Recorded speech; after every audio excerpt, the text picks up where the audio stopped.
سلام كم تكونوا كبرات تخطاتلتي سي ام اكسترا شو وانا وزينا حيزنا لكم قريبنا لنا نمكتتها لكم بخبر نعدم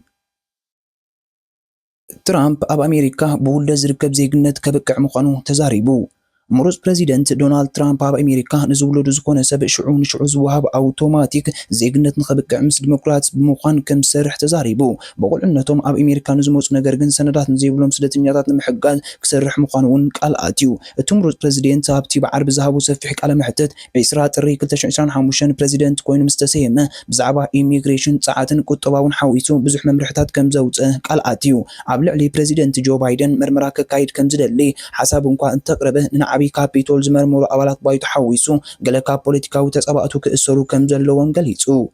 ترامب اب مرص 2020 مستسعره دحر 3 ورحينا بكابيتول اتيوم نعب بملعلو مستفرد اما ايسبات محرت كبرلهم سلو مخانو تحتيتو اب زهبو ملاش ابتا ناي مجمريا معلتي سرحوناتهم غداي كري كم زكونه تزاريبو ترامب سعيبو تفلطو يقوم نقر منقدي ابو كابزاتو عمتات اوصيروم አለው አብረስ حنفنفن ቦታ ድማ يوم ዘለው ክፉት ክኸውንውን ክፍቀደሉ ዘይግባእ ቦታ ኢሉ ኣብዚ ሓለፈ ሕዳር ፕሬዚደንት ኮይኑ ምስተዓወተ እዞም ሰባት ኣብ ሲኦልዮም ዝነብሩ ዘለው ክብል ተዛሪቡ ነይሩ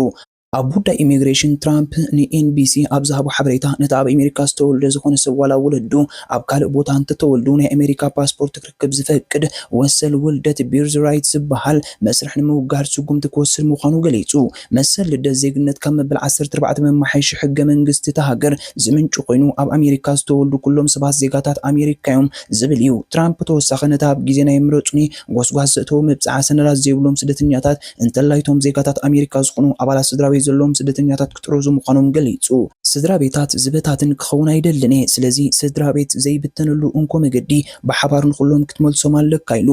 ትራምፕ ብተወሳኺ ምስ ኮንግረስ ብምትሕባር ነቶም ድሪመርስ ዝበሃሉ ኣብ ትሕቲ ኣብ ዘበነ ኦባማ ዝነበረ መደብ ዲፈርድ ኣክሽን ፎር ቻይልድሁድ ኣሪቫልስ ንሰነዳት ዘይብሎም ስደተኛታት ክሕግዝ ክቕፅል ከም ዝደሊ ገሊጹ ምስ ዲሞክራትስ ኣብ ዝውጥን እዚ ክሰርሕ ዝበለ ትራምፕ ገለ ካብዞም ስደተኛታት ጽቡቕ ስራሕ ረኺቦም ንግዲ ከም ዝጀመሩ ጠቂሱ ትራምፕ ነቲ ኣብ ልዕሊ ፖለቲካዊ ተጻባእቱ ሕነን መፍዳይ ዝተሓነዮ ክገብሮ ድዩ ሳይ ክገብሮን ዝተሓወሰ ምልክታት ዝህብ ይመስል ቀጻል ወርሒ ስልጣኑ ዘበቅዕ ዘሎ ፕሬዚደንት ኣሜሪካ ጆ ባይደን ኣብ نزي نتي بجبن استفرد ودو عنتر محرت كيروليو بايدن كن مكابيت صحفت موصون خلوت بوليتيكاوي مشاركة ديمقراطية ريتا جبري حسب كم زلو يجلز ترامب كمتي اب حد اوان استحانيو اب لعل بايدن صدرون فلي مرمرا كجبر كم زيدل يمثل ناب حلفكم لا سايكون كون زتم زلو ኢሉ ሃገርና ዓውትን ምግባሪ ጽዕር ዘለኹ ሕነ ዝፈድዕውት ብምዃንዩ ኢሉ እንተኾነ ግን እቶም ንዑ ዝመርመሩ ኣባላት ናይቲ ዲሞክራት ዝምራሕ ኮሚቴ ባይቶ ወከልቲ ህዝቢ ናብ ቤት ማእሰርቲ ከኣትውሎም ኢሉሎ ሓንቲ ኣባል ናይቲ ኮሚቴ ኣባል ኮንግረስ ሪፓብሊካን ነበር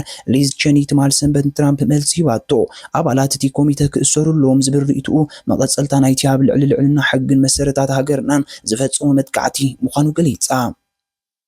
ዝኸበርኩም ተኸታተልትና ነዛ ቻናል ሓደሽቲ ዝኾንኩም ላይክ ሼር ሳብስክራይብ ብምግባር ሰዓቡና